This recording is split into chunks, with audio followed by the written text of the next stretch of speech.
안녕하세요. 사랑하는 성도님, 영혼의 샘물 은혜의 자리 오심을 축복합니다.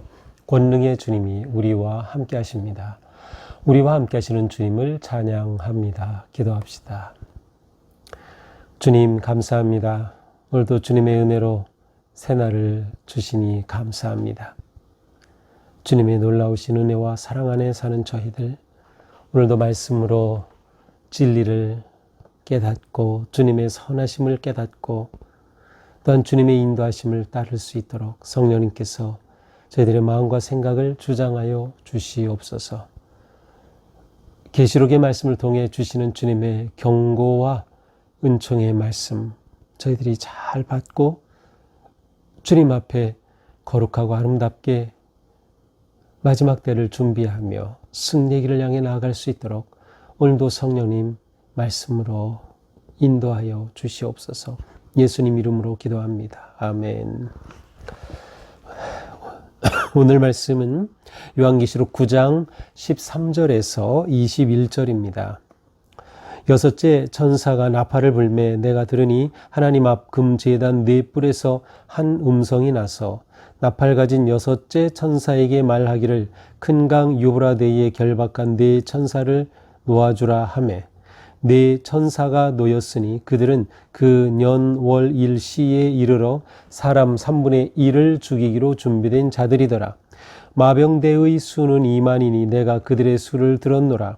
이 같은 환상 가운데 그 말들과 그 위에 탄 자들을 보니 불빛과 자줏빛과 유황 및 호심경이 있고 또 말들의 머리는 사자머리 같고 그 입에서는 불과 연기와 유황이 나오더라. 이 세 재앙 곧 자기들의 입에서 나오는 불과 연기와 유황으로 말미암아 사람 3분의 1이 죽임을 당하니라. 이 말들의 힘은 입과 꼬리에 있으니 꼬리는 뱀 같고 또 꼬리에 머리가 있어 이것으로 행하더라. 이 재앙에 죽지 않고 남은 사람들은 손으로 행한 일을 회개하지 아니하고 오히려 여러 귀신과 또는 보거나 듣거나 다니거나 하지 못하는 금은 동과 목석의 우상에게 절하고 또 그 살인과 복술과 음행과 도둑질을 회개하지 아니하더라. 아멘. 자, 지금 이제 이 계시록의 7장, 8장, 9장으로 이어지면서 이제 심판의 이미지가 7과 관계된 숫자로 이제 계속 나옵니다. 그래서 우리는 앞에서 7인, 봉인된 7인 이것을 떼면서 하나님의 그 심판의 모습, 계획이 드러나게 되죠. 자, 그런데 이렇게 7째 인을 떼실 때 8장 1절에서 우리가 봤어요. 7째 인을 떼실 때에 그때의 또 다른 환상을 보게 되는데 그것은 7 나팔에 관한 환상입니다. 자, 7 나팔, 7 천사에게 7 나팔을 준비시켰는데 이제 7 나팔을 불 때마다 또 역시 엄청난 그러한 심판의 모습이 드러나게 됩니다. 자, 그래서 첫째, 둘째, 셋째, 넷째, 다섯째 나팔까지 불었어요. 다섯째 나팔은 바로 어제 본문입니다. 그래서 요한계시록 9장 1절에서 12절까지 다섯째 나팔을 불었어요. 그때마다 하나님의 엄청난 심판의 모습들이 드러나죠. 특별히 어제 본문 다섯째 나팔에서는 땅에 떨어진 별 하나 곧 사탄이 하나님의 통제 하에 악의 세력을 심판하는 그러한 이미지를 보여주고 있고요. 그리고 여러 가지 재앙들이 임하는 것을 보여줍니다. 이 여러 가지 재앙의 이미지는 이스라엘 백성들에게는 그 출애굽 당시에 이집트에 내린 10가지 재앙의 이미지를 연상시키는 그러한 내용과 또 연결되어 있습니다.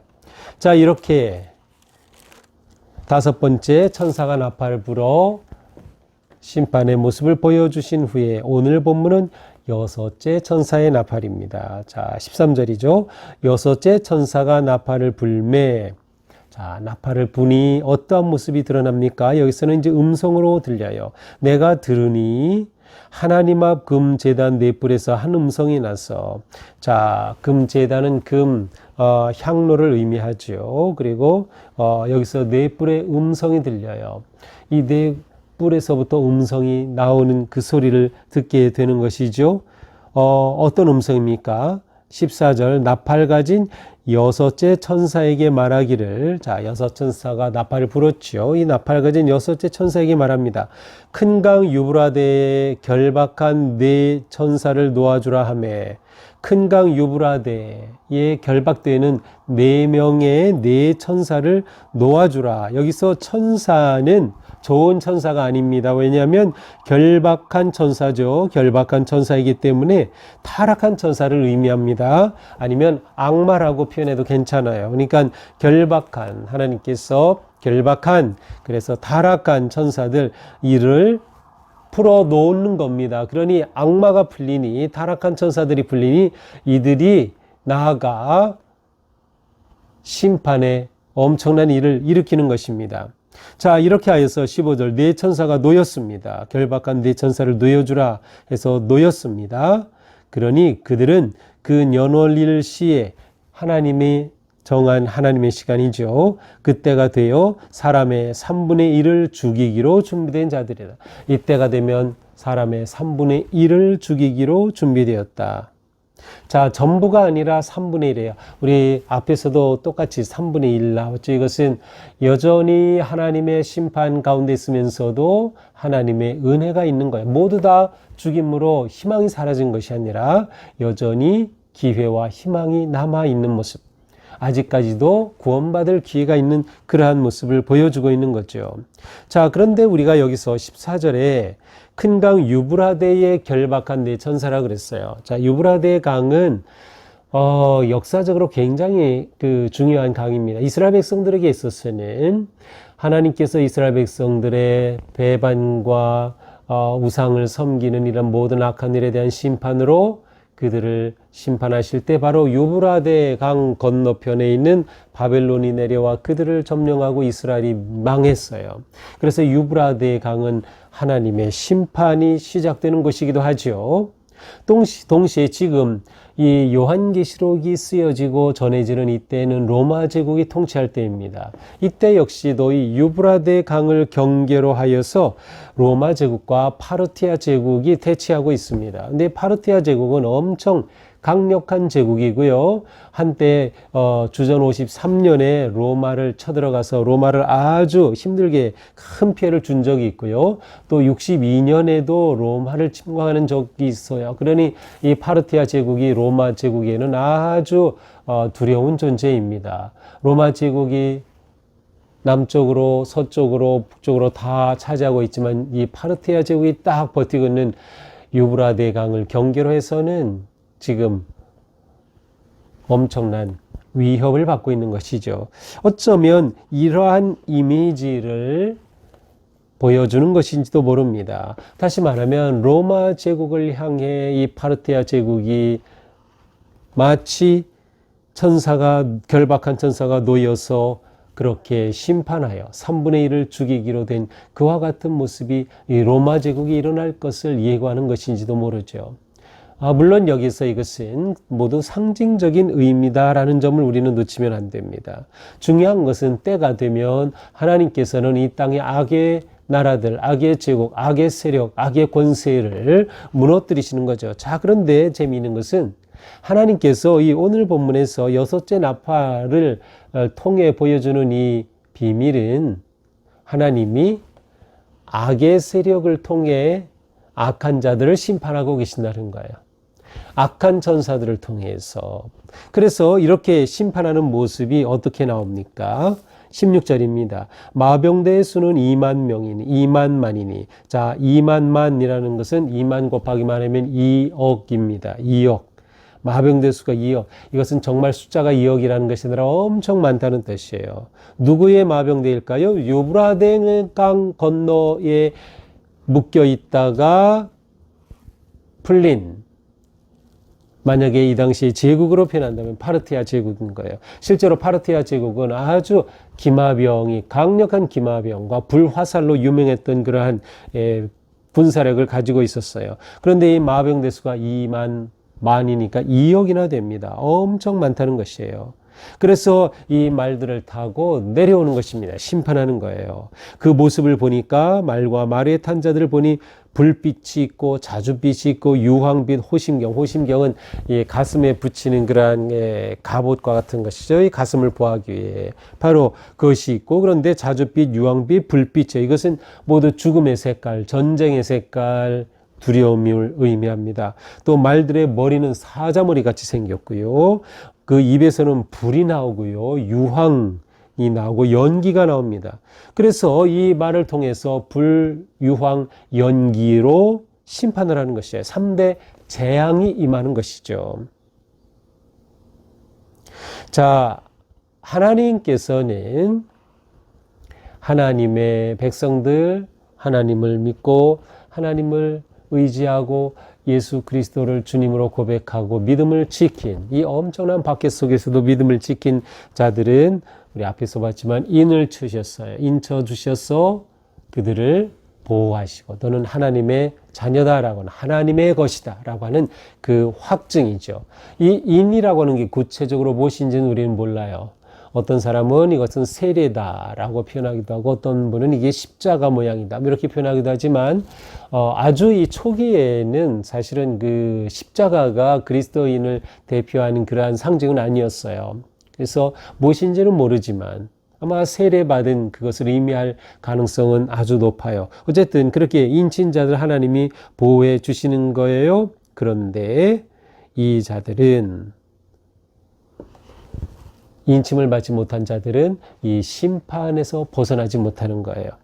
그래서 이렇게 엄청난 모습으로 말을 탔고, 말은 자줏빛, 불빛, 유황빛의 호심경에 있는 이 말 탄 자들이 있고, 또 사자같이 생긴 그 꼬리는 또 어떻습니까? 그 꼬리는 19절에 보니까 말들의 힘이 입과 꼬리에 있는데, 꼬리는 뱀 같고 꼬리에 머리가 있어.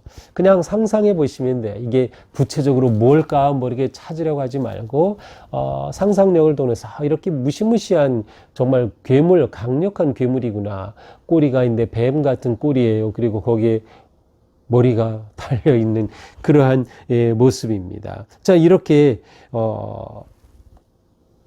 기마병이 내려와 사람들을 다 죽이듯 심판하는 모습이에요. 그리고 그 입과 꼬리에 힘이 있는데 입에서는 불과 연기와 유황이 나온다. 그래서 하나님의 인침을 받지 못한 자들에게 엄청난 재앙이 임하는 것입니다. 자, 이 재앙으로 말미암아 어떻게 됩니까? 18절, 사람 3분의 1이 죽임을 당하니라. 사람 3분의 1이 죽임을 당해요.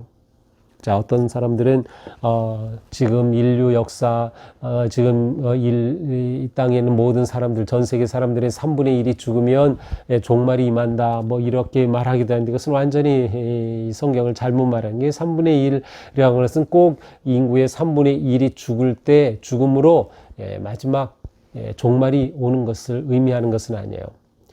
여기에는 아직 여전히 하나님의 은혜가 남아있어요. 모두 다 죽이지 않고 3분의 1이, 아직 3분의 1만 죽임을 당한 것은 아직도 희망이 있는 거죠.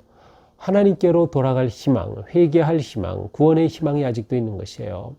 그러므로 핵전쟁이 곧 인류 종말의 증거다라고 말하면서, 핵으로 인해 지구상의 인구의 3분의 1이 죽을 때 종말이 온다라고 말하는 것은 다 잘못된 해석인 것이죠.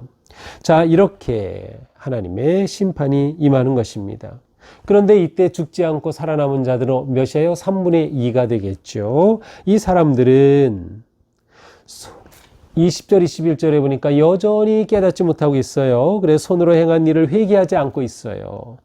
귀신과 보거나 듣거나 다니거나 하지 못하는 금은 동 목석의 우상에게 절하고, 살인과 복술과 음행과 도둑질을 회개하지 아니하더라.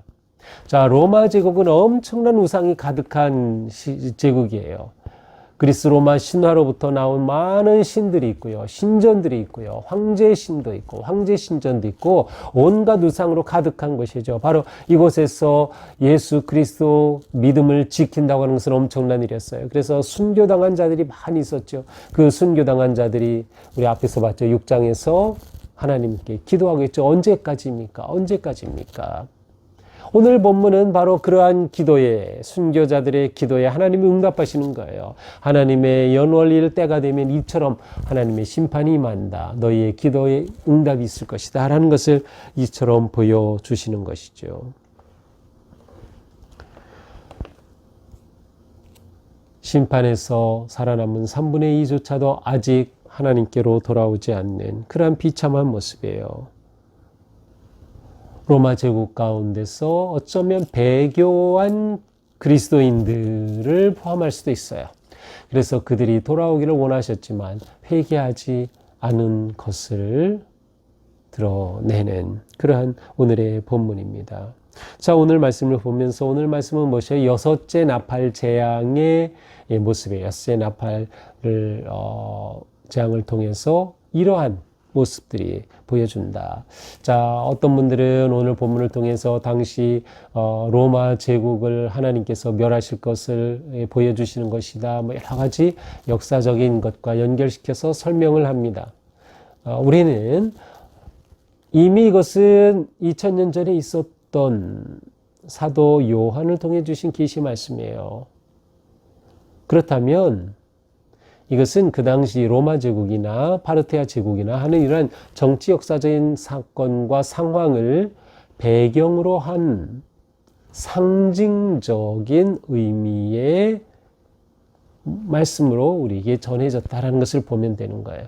그래서 이것이 꼭 로마다, 꼭 뭐다 이렇게 단정하지 말고 만약에 그렇다면 이미 이것은 지나간 과거 역사가 되고 지금 우리에게는 아무 의미가 없는 거죠. 하지만 우리는 이런 모습을 보면서 하나님께서는 이 땅에 악한 세력을 심판하신다.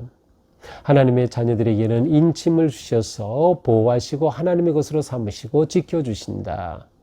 하나님은 이 심판 과정 가운데서도 여전히 기회를 주셔서 3분의 1 심판하심으로 3분의 2에 대한 기회를 주시는 거죠. 회개를 원하고 계신다. 그래서 오늘 본문에서는 그들이 회개하지 않은 것을 이렇게 기록해 놓고 계십니다. 자, 오늘 말씀을 통해 우리는 기도에 응답하시는 하나님을 우리는 생각할 수 있어요.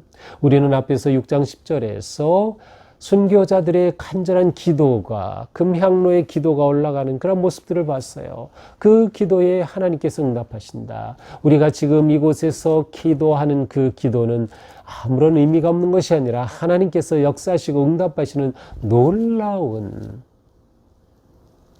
은혜의 통로가 되는 거예요. 우리가 기도를 멈추면 안 된다. 우리의 기도는 계속되어야 하는 것이죠.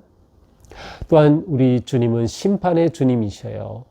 심지어 오늘 본문에 보면 제단의 결박한 천사를 놓아주라. 이 결박한 천사 사탄 하나님의 컨트롤 안에 있어요. 놓아주라고 하니까 놓아주는 거. 하나님께서는 결박하실 수도 있고 놓아주실 수도 있어요. 사탄까지도. 그리고 사탄을 통해서 악의 세력을 통해 악을 심판하고 계심을 보여주시죠. 하나님께서는 모든 것을 통치하시는 심판의 주님이시다.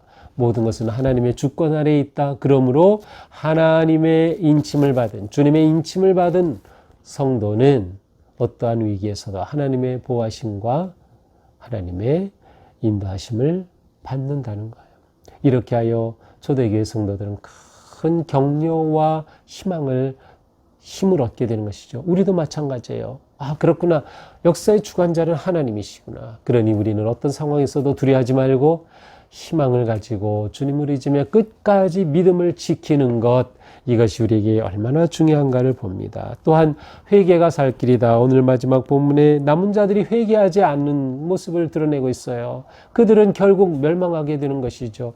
회개가 살 길인 것이에요. 회개가 살 길. 우리에게도 끊임없이 주님께서 주시는 기회, 회개와 돌이킴의 기회를 놓치지 말자. 오직 회개가 살 길이다라는 거죠. 우리가 믿음을 지키는 것이 이렇게 중요한 것입니다.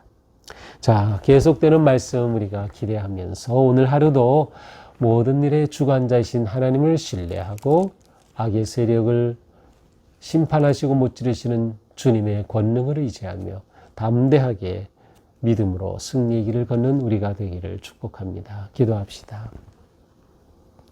주님께서는 믿는 자들의 인을 치셔서 하나님의 것으로 삼으시고 어떠한 위기와 고난 가운데서도 보호하시고 지키시며 궁극적인 영원한 진리와 승리와 영광의 길로 인도하여 주시니 그 놀라우신 은혜에 감사드립니다.